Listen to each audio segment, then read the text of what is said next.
Hi, good morning. I just thought I'd stop by. I hope I'm not interrupting.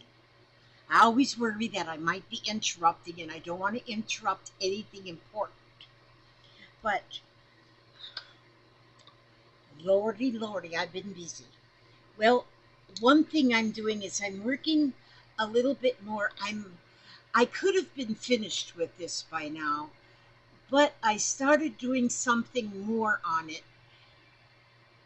I'm doing more than it says, like even in the directions, because like right now you can look at this butterfly and see that on this side of the butterfly, I'm outlining it with the blue thread.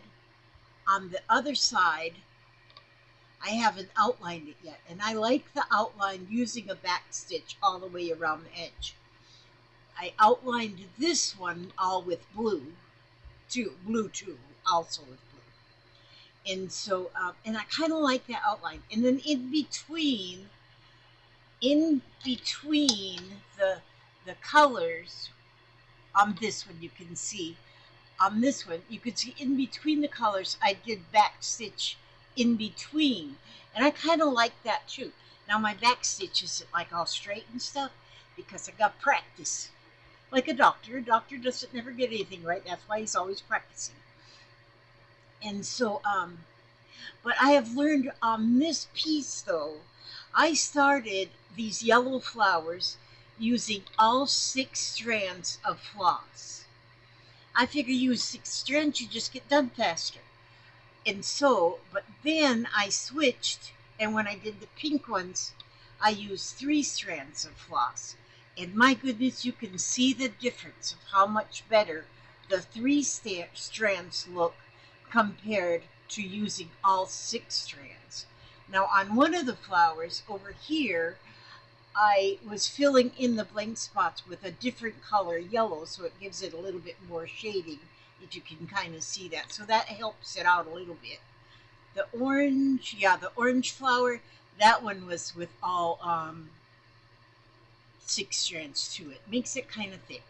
I haven't done the bodies yet on here, and I thought since I only have that little spot of orange there, I'll probably do the bodies of the butterflies in orange so that I just have a little bit more orange. And then all I have to do after I finish outlining then is to do the bodies and the stems of the flowers, and then that one will be finished. But on this one, I have learned how you got to wash your hands many, many times while you're doing something like this because you're holding on to it so much that the whole top looks grungy. And I guess, from your oil on your skin or something, and, I might wipe my face and then go back onto here. And I got such oily face and stuff. So you need to really wash your hands a lot, especially if you're embroidering on white. But see, I'm learning these things. So I got that I have to see. I could just continue with this until I'm finished and then go to something else, but I don't look that way. But I put my purse that I'm going to make on a hoop. No stitching yet on this one, but there will be probably by nightfall. And there's going to be a lot of ribbon on this one, so that's exciting. Now, I have been watching a video all day long. Well, I've had it on a couple times now. And the lady's name is Jane Rainbow. Although she doesn't have a channel, I don't think. Other people have posted her video, which I think has been done a long time ago, her video, because just the graininess in the video and stuff makes me think it was a long time ago. But other people just have got it on their channels. Her name is Jane Rainbow. And I found too that she has a book. And she is working on all Crewel embroidery. And I'm thinking that Crewel is probably going to be one of my most favorites of all embroidery, although I think I am loving all of it. I love everything from slow stitching all the way up to perfect embroidery, but I'll never get to that perfect part. I don't want to get to that perfect part. That's not even a dream. But I know that I've learned a lot and I enjoy what I'm doing. And in my own humble opinion, it's pretty darn cool. So now, I showed you yesterday where I traced this pattern out. Well, I put her in a hoop. And I learned, although it didn't say in Deanne's book what this was called, on Jane Rainbow's video, I gotta look down here because I forget, she called this laid filling, what's inside of this, the wings there. She calls it L-A-I-D, laid filling. And so, and where I really first thought it looked really, really confusing, I don't even have any thread in my needle. Wait, wait. Hold your horses. I'm going to put some thread in my needle. But, and I'm using the wool because this is Crewel. This whole bumblebee, or whatever it is, sort of looks like a dragonfly and sort of looks like a bumblebee. And, but I'm going to, now you use the whole length of the, I mean, all the strands, which I think there's 2 strands there. You could probably pull them apart, but I don't think it's a good idea. Because somebody said that's not a good idea, because if you try to separate the strands of this, it makes it weak and it will break while you're stitching. So I'm going to just put that one strand into my needle, which it went in there just fine. And oh, and I wanted to mention another thing on this. I learned from Marion's World. What I try to do, because I don't come up with anything on my own, I try to tell you where I learned something in case you want to go to that person. But on Marion's World, which that is a very, very good channel to go to. She is amazing. She's easy to listen to, and she describes things very, very plainly, so even I can understand. But when she separates her floss, if she has 3 strands, she will pull 3 strands out of the whole thing. She'll 1, 1, 1. So she pulls those 3 strands out independently and then lays them together. And then threads her needle with those 3 strands. And I thought, first of all, I said, well, why are you looking with all that work, you know? But then I tried it. I tried that. And when you do something like that, like you lay all your 3 strands or your 2 strands together, not just separate, but actually lay them together, when you're stitching with them, they go through the fabric much smoother. It actually looks smoother on the finished thing. It looks smoother, and it also doesn't tangle. Like if you got the 3 strands all together, they're already sort of tangled together. But if you separate them and then put them together, it takes a little bit more time, but I think it's worth it. Okay, now I want to work on, I'm going to just practice here on this, I'll just color a bumblebee. I want to color a dragonfly too, but a dragonfly wouldn't have that fat body. So, but what I learned from Jane Rainbow I'm going to link that video I'm watching. The video is like 2.5 hours long. It's a long video, but I have found, because I let it play all the way through one time, but now I can just go along and see where I want it, you know, because you can just kind of scoot along and stop it right where you want it to see. So since I watched it once already, and then in 2.5 hours of video, she's showing, I think, 5 stitches. But oh, is she lovely to listen to. She just knows what she's doing. And so, let's see. Yeah, she calls that surface embroidery. I'm learning that too. Surface embroidery is when you're surfing on the surface, like you're not doing any stump work or anything. Okay, so see how those lines are crisscrossed. So what she showed us to do was to come there. Elizabeth didn't put a knot in the end of her thread. and Elizabeth just pulled that thread just right through. So now Elizabeth is putting a knot. Now Elizabeth has a knot. Okay, so now Elizabeth will start all over. Okay, so I'm going to, what we're going to do is we're going to pull, let's see, go up through that whole length of that line. There we go. And then go up to the next one. So I'm first doing the lines that are going this way.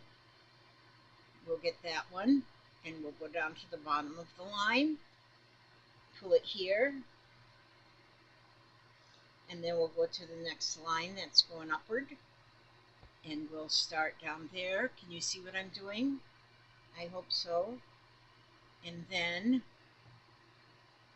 see, so what I'm doing now, you can see I'm covering all the lines.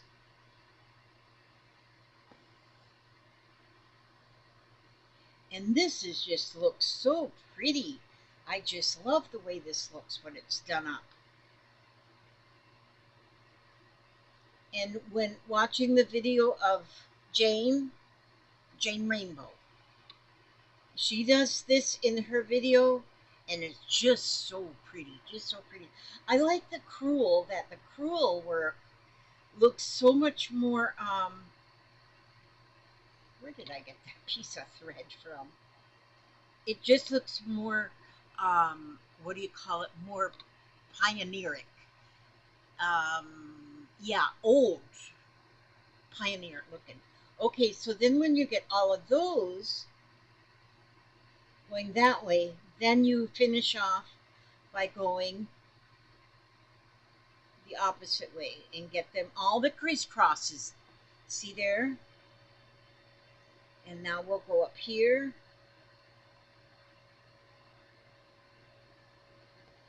And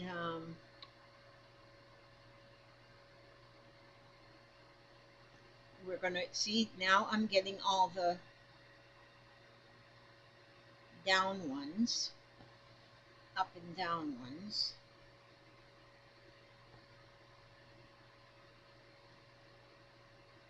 I didn't get that one in there real straight, but I'm trying. That's all you do, is you just try the best you can.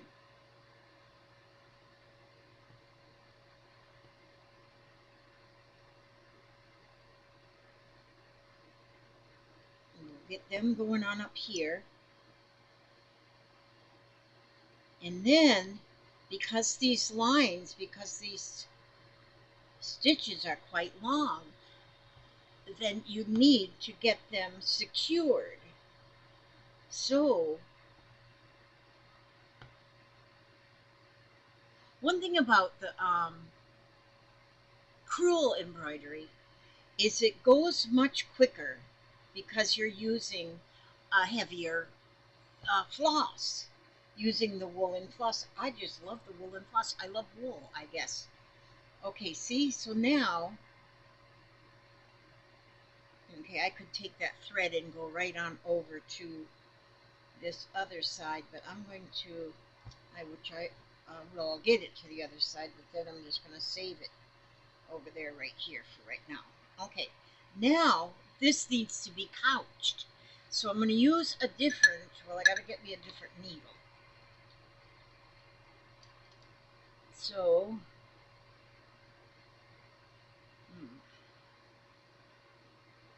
yeah, that's a little shorter. Okay. All right. So I'm going to use a different color floss. This one's more like a goldenrod. Okay, and so I'm going to thread this onto the needle.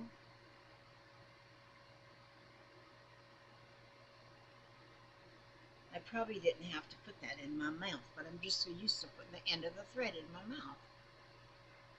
You get a hairball one day like a cat. Okay, so now what you do is you couch the crossovers. So wherever there's a crossover, you want to couch it. So, but if you can either couch this way, across or up and down on it, either way. But do them all the same. So, and you make the stitch not real small, but not real small, because you want to actually see, well, it depends on what you want, actually. But see, I'm putting my stitches on this one, like to be about, that's about a 1/4 inch. Because I want my couching stitches to show. But you put them on each. Now here, at where that one is right at the top of the wing, I'm not going to put a couching stitch there because I'm going to go around with a back stitch all the way around it. And so that'll hold that middle. So all I need to have the couching stitches on is where it's going to show in the middle of the wing.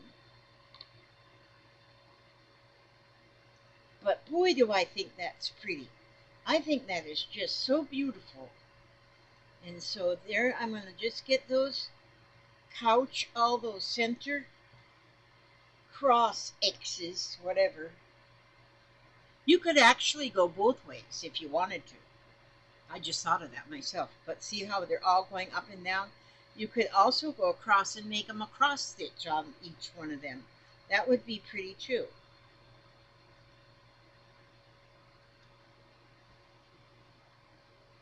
You know, one thing I haven't done yet, which I've heard it um, said that it's best to use 2 layers of fabric when you're doing embroidery. I haven't done that yet. I will have to try that.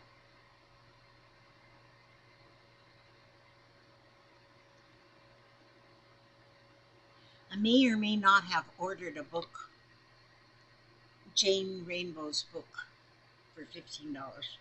Maybe I did, maybe I didn't. I'll see if it's delivered tomorrow. Okay, well, on that one I just did kind of a large stitch right there, but I'm sort of holding this away from me so that you all can see what I'm doing. You probably still can't see what I'm doing, but I'm doing it anyway. If you just right here in my house, you could see.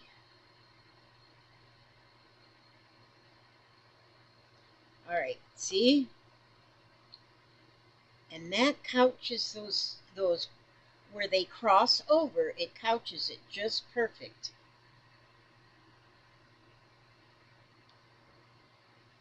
And so I'm getting each one of them crossed over pieces couched on.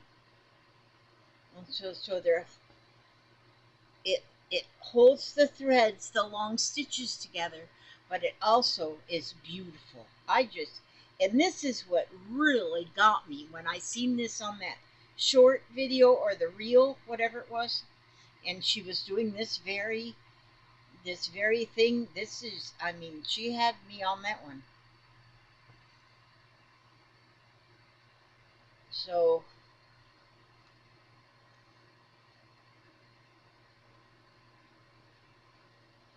but I just think it's pretty. And I think we need pretty. We need pretty in our lives. Like my heart. My heart pretty. Okay, now.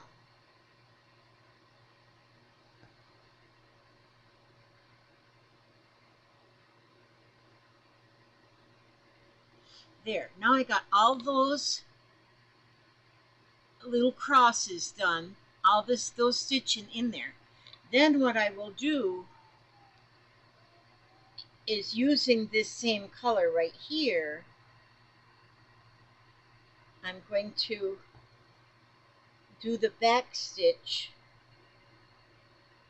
all the way, the whole length around. And try to do kind of small stitches.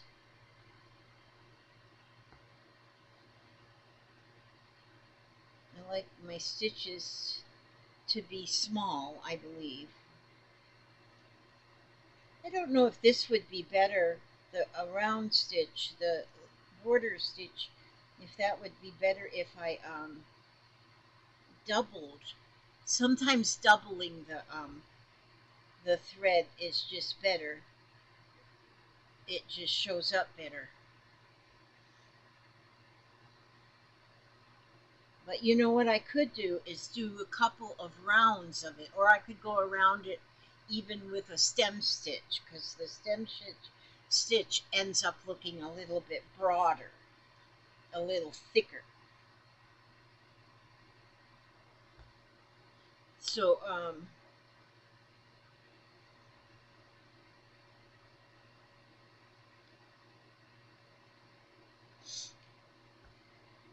yeah. But see, can you see where the border is starting to go around the wing?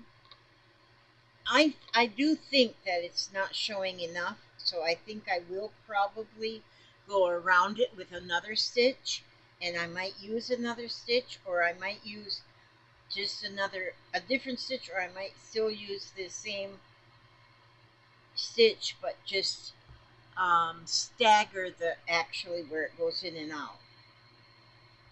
Stagger the points of entry, and then it would just be a little bit broader of a. Oh, maybe where am I getting these white threads? Picking it up from the outside of this fabric, probably. So yeah, this I do better if I hold it like this and I'm looking what I'm doing, or if I have this magic finding glass with the light, and I really need that sometime, and I do much better if I use that light, get under there and magnify it. It's amazing how light and magnifying works.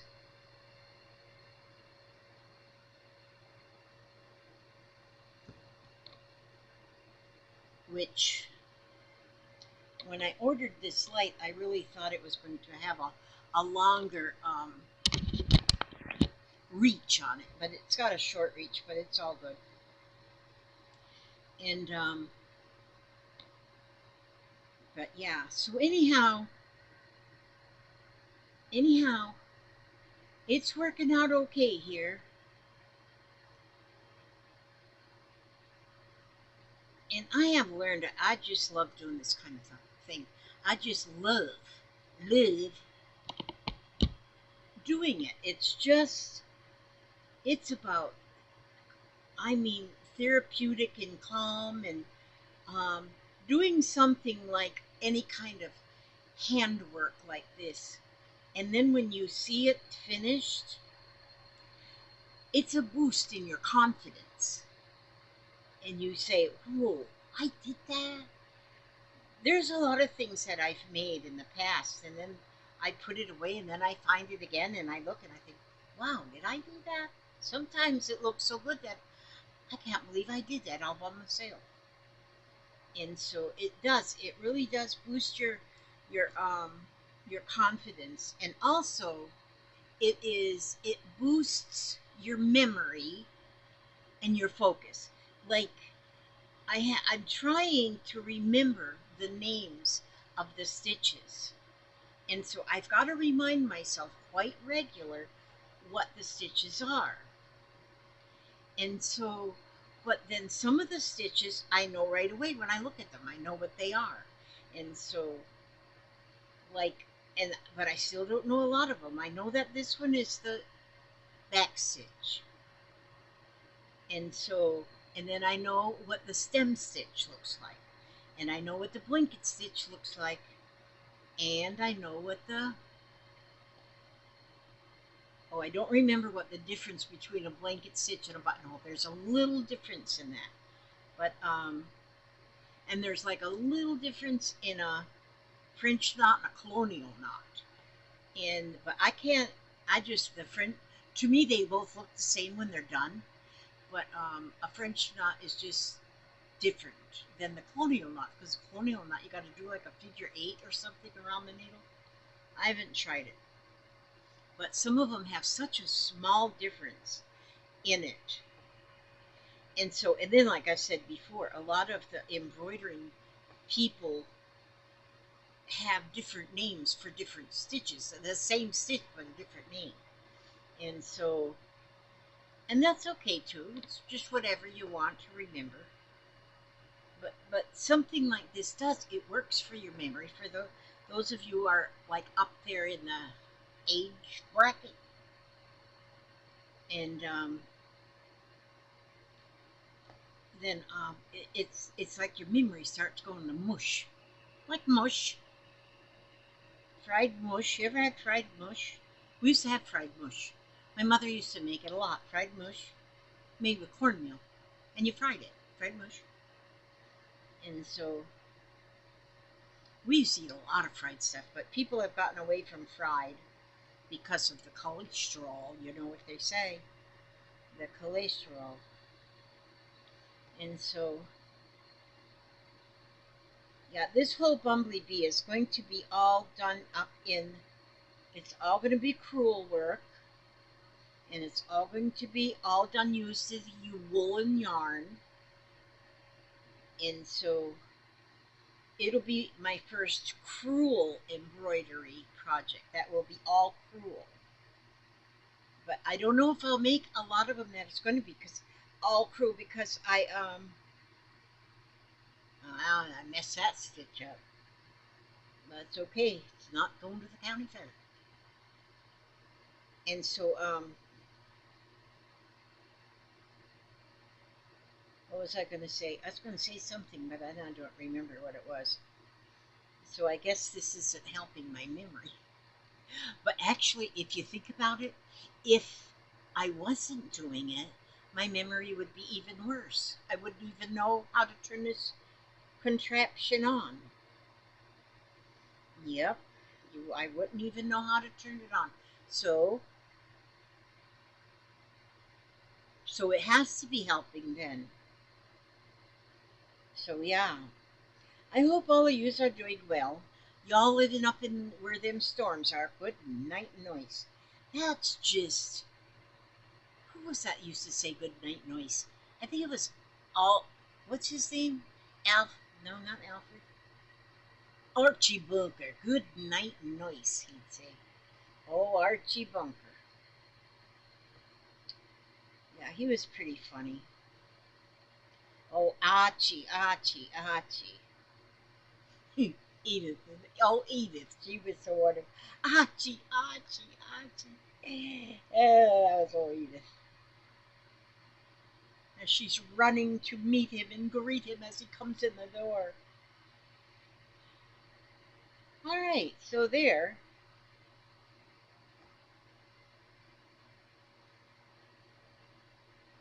So I got that all the way around that edge. But I think I need to put, there's a couple of those stitches that looks on the edge that I'm going to go ahead and put a couching stitch on that very edge because it will show. So there needs to be one there, and you can fix things up as you go along. So some of these right on the edge do need a little bit of a stitch. Otherwise it looks unfinished. So yeah, so I think like this one here, just a little stitch so it doesn't look unfinished. Like when we go shopping, we don't want to look unfinished. So if I didn't wear my headpiece here, I'd look unfinished. We don't want to look unfinished. Okay, so one more stitch right here.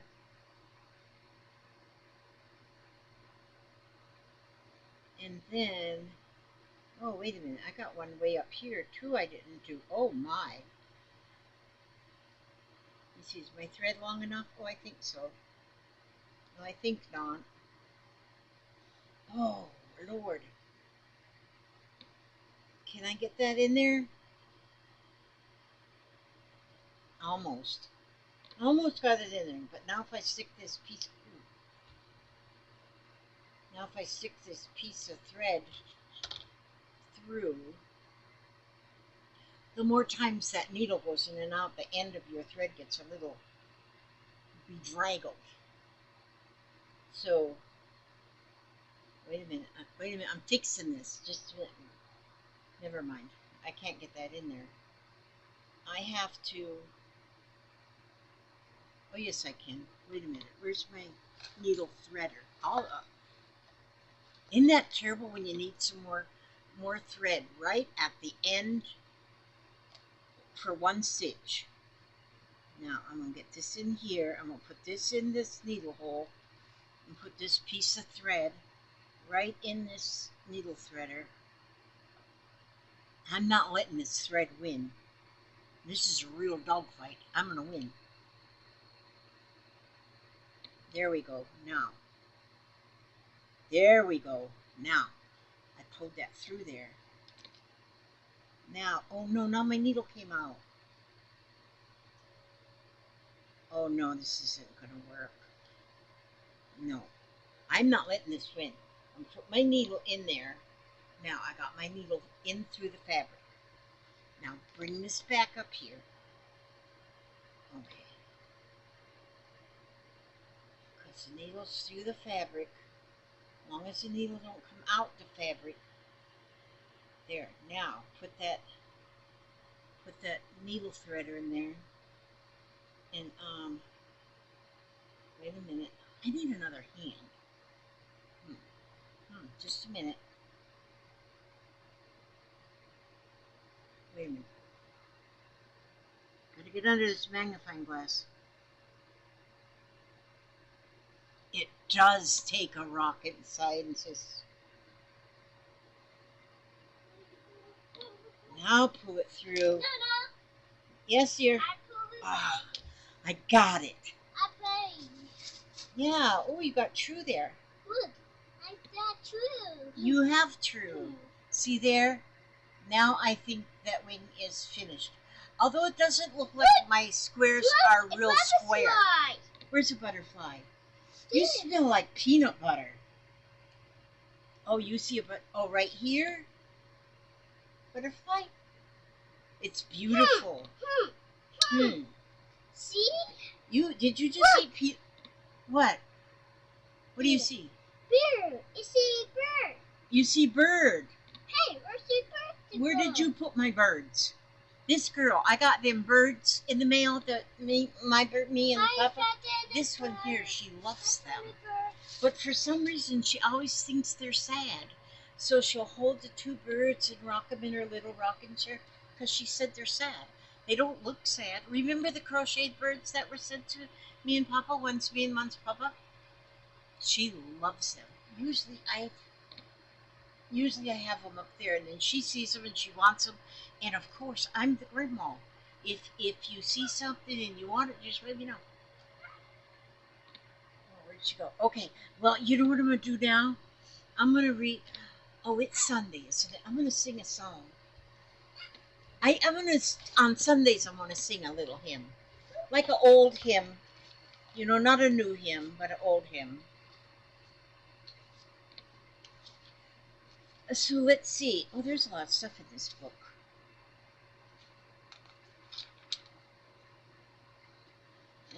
Just a minute. Let me find something. My son sent me this one all the way from over there in Arizona. Because it was from their old church, but, I mean, not their old church, but their church. Those was their old hymnals. And then they ordered some new ones, so he sent me one of their old ones. I thought that was pretty cool. Okay, just a minute. I'll find one. Do you all like the old hymns? I like the old hymns.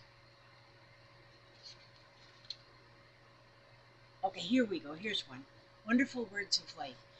My daughter and I, when my daughter was still alive, we used to go check out different churches.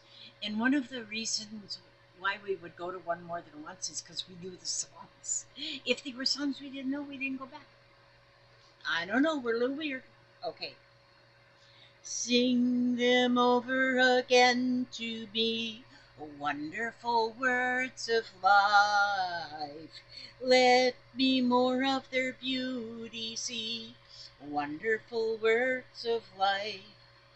Words of life and beauty, teach me faith and duty.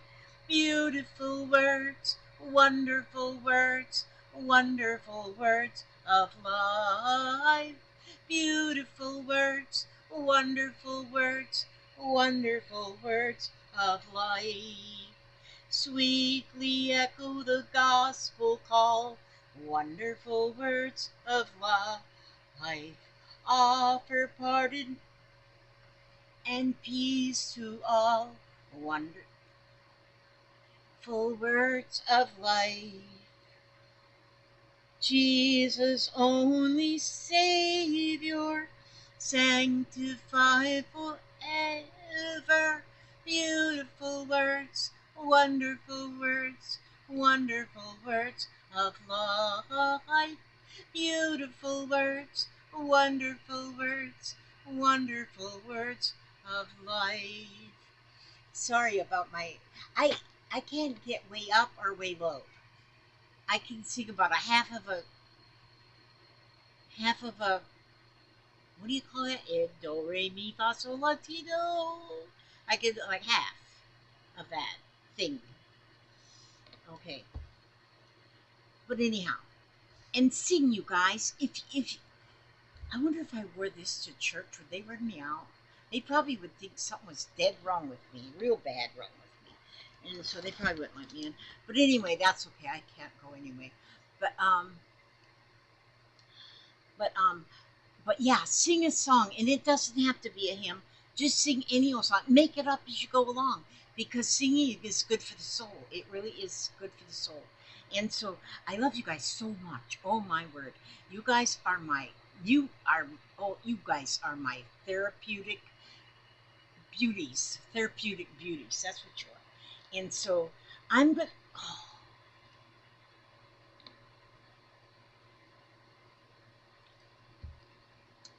yummy coffee.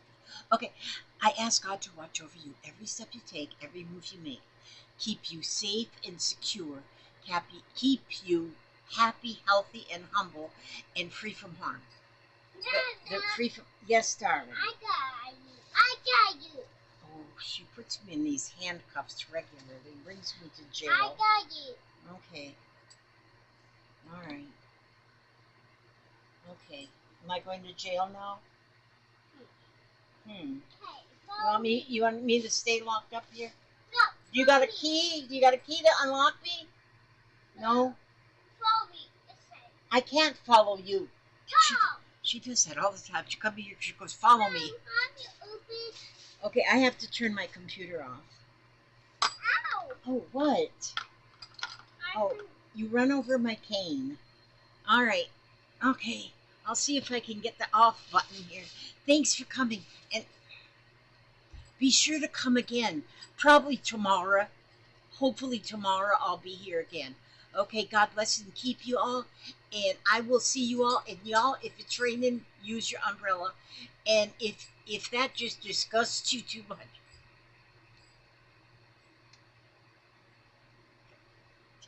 just don't go in the rain. But I'm telling you, if this rain is getting to you and you just don't, we're going to have rain tomorrow. So we will get rain. Well, they said tomorrow. I don't know. Right now it says it's 86 degrees and mostly sunny in the corner of my computer screen. And so anyway, no matter how disappointed you get with today, stay one more day and check things out tomorrow. God bless you. See you next time.